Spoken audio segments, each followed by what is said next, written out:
Manindigan sa paggawa ng mabuti, maging sino ka man. Ito ang buod ng mensahe ni Pope Francis bilang pag-uulit sa mensaheng iniwan ni Kristo. Narito ang espesyal na ulat ni Edwin Eusebio.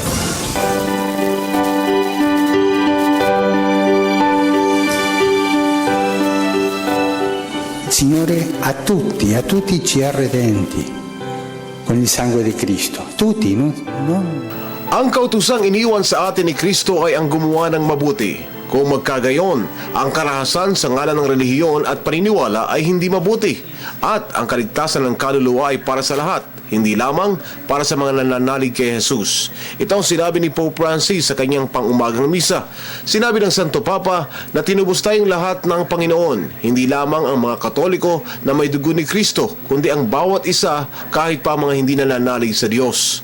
Ang duguan niyang Kristiyano ang bumuo sa atin bilang mga anak ng Diyos.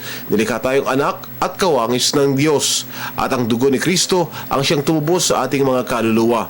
Sinabi pa ni Pope Francis na nangangahulugan ito na may tungkulin tayong lahat na gumawa ng mabuti. Ang kautusang gumawa ng mabuti para sa lahat ay magandang bahagi tungo sa kapayapaan. Kung lahat niya ay gumagawa ng mabuti sa kapwa, paunti-unti ay maitutaguyod natin ang kultura ng pagsasama-sama.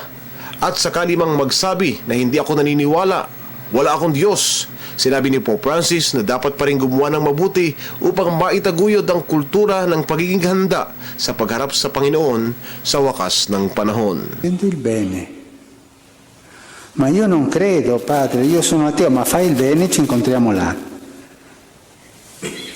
Io non la penso come lei, io la penso, ma fai il bene, ci incontriamo. Para sa Telebisyon ng Bayan, Edwin Eusebio.